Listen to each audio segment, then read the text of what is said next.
Hey Boost, hey, it is your girl, the Rising Phoenix Empath, coming at you from Maryland, and I wanted to jump on real quick, and I wanted to give you some inspiration, some encouragement, and just some advice. Okay, I wanted to let you know that you can never go back.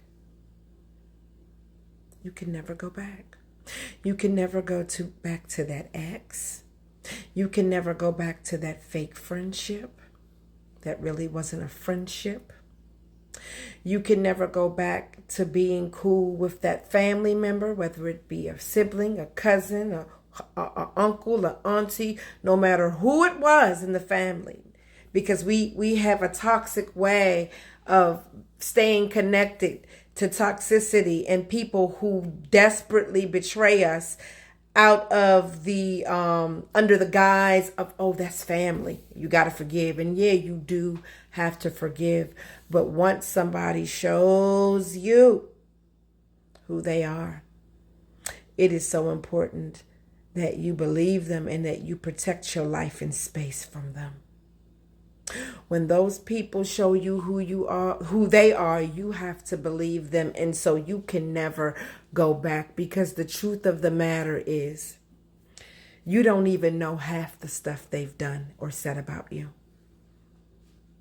The truth is, if you knew everything that these people said or did to you to betray you, if you knew how disloyal they were to you, how dishonorable they were to you, you would fall to pieces at this point, because you're still healing and God is protecting you from all of those truths. But you can never go back, not just because you can't go back, but you can never go back because the guilt and shame that plague these individuals that have hurt you to your core, that have hurt you so badly, that have hurt you and done the things that you know about, as well as the things you don't know about.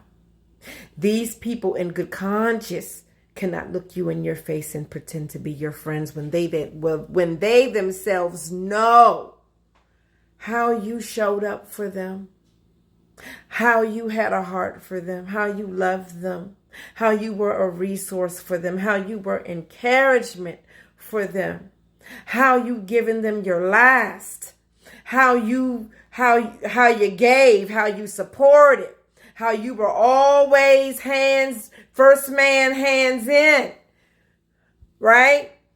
When something was going on, you were always there, always ready to support, always willing to support, not what, when, but just what do I need to do?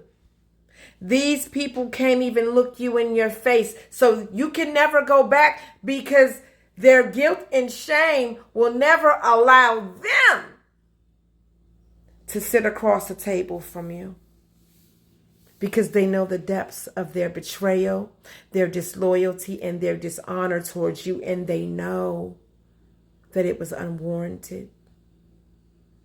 And I'm going to tell you, they did it. They did it because they're broken, and they did it because they're toxic. But they did it because the kind of love and support that you give,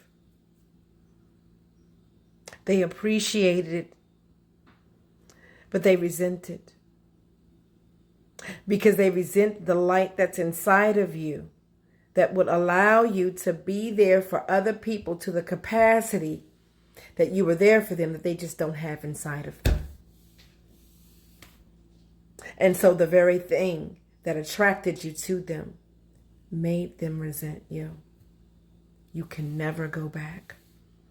You can never go back, because their guilt will never allow it. Their shame will never allow it. And just to see you is a reminder of the awful thing, the awful thing or things they have done to you.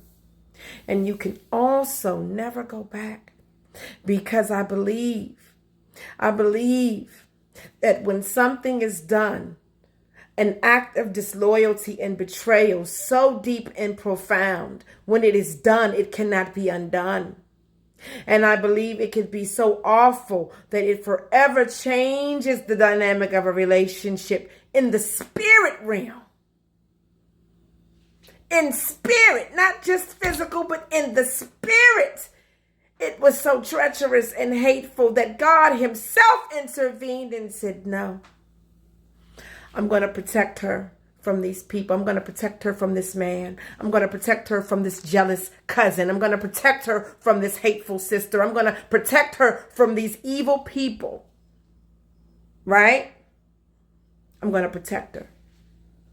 I'm going to protect him from these haters, these strangers that don't even know him, but hating on him. I'm going to protect them from these people. And God will himself build the chasm to where even if they wanted to, they couldn't find their way back to you. Because really what they've done, they did it in 3D and they did it in the physical, but it was so detrimental, not only to the relationship, but to your emotional well-being and spiritual well-being, and to theirs as well, because it wasn't about you, but it was really about seeing what these people were really made of. And God said, no, come from amongst them. And since you won't come, I'll create the chasm for you. Because in this next season, they simply cannot come. They simply cannot go where you're going. And sometimes it's going to be lonely, and it's okay. You only have about, honestly, two really good friends, two real ones in your life. So when you see people who have a host of friends and every weekend they're at this gathering and that gathering and they're with all these different people, and that's fine. That's fine because you network and you meet people. But when you see people swapping out front rows every few years, know that the realest people don't travel in packs.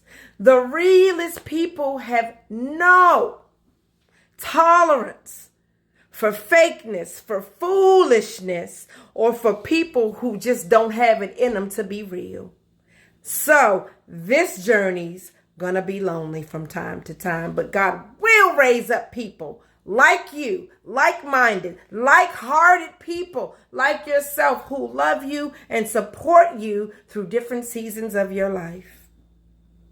Thank God for the chasm and the divide that he has created between you and these people, between you and that man, between you and that woman, between you and that fake friend. Thank God for the chasm, because you love so hard and so deep you would have never walked away yourself. And these people have proven to the utmost high God that they are unworthy to even benefit a little bit from the glory he's going to pour on your life.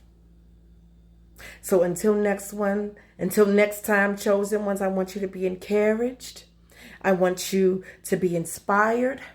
I want your chin up.